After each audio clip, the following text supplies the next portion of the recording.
पिछले एपिसोड के अंत में जंगल का आह्वान पूरा हो चुका है। विवेक के सामने माया की तस्वीर और स्मिता का अजीब व्यवहार रहस्य को और गहरा कर देता है।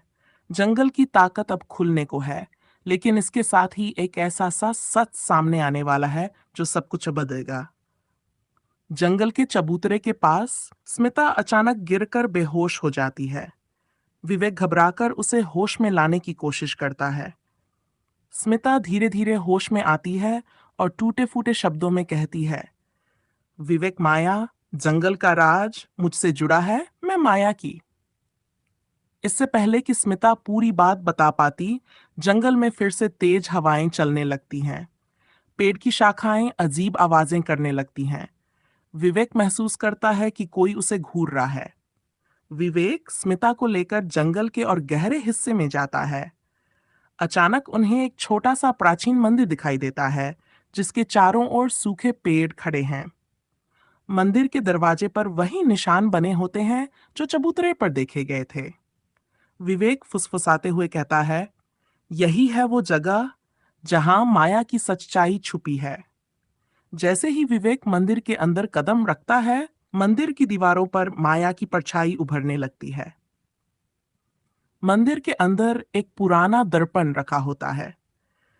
विवेक दर्पण में देखता है और अचानक माया का अक्स उसमें उभरता है।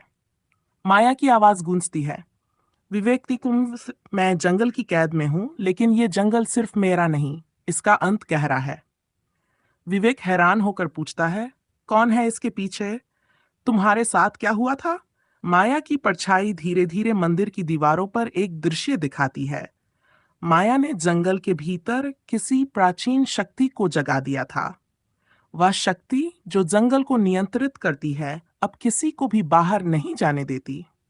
जैसे ही विवेक सच्चाई जानने की कोशिश करता है, मंदिर हिलने लगता है। स्मिता एक बार फिर अजीब आवाज में बोलने लगती है, तुमने आखिरी दरवाजा खोल दिया है, वह अब कोई नहीं बचेगा। अचानक स्मिता की आंखें सफेद हो जाती हैं और वह हवा में उठने लगती है। माया की परछाई गूंजती है, विवेक, ये तुम्हें भी निगल जाएगा। विवेक मंदिर से भागने की कोशिश करता है, लेकिन जंगल उसे घेर लेता है। पेड़ और शाखाएं उसके रास्ते में आ जाती हैं। विवेक चिल्लाता है, मैं माया को बचाऊंगा, ये जंगल मुझे नहीं रोक सकता। माया की परछाई फिर से प्रकट होती है और एक हल्की सी रोशनी फैलने लगती है। माया की आवाज आती है, विवेक, सच्चाई को बाहर ले जाओ, मेरे लिए ये जंगल हमेशा रहेगा। रोशनी के बीच विवेक को मंदिर से बाहर फेंक दिया जाता है और वह जंगल के किनारे पर बेसुध होकर गिर जाता है। सुबह होती है। गांव वाले विवेक को जंगल के किनारे बेहोश पाते हैं। बाबा नागेश्वर कहते हैं, जंगल ने उसे जिंदा छोड़ दिया, लेकिन माया की कहानी अब हमेशा के लिए जंगल में दबी रहेगी।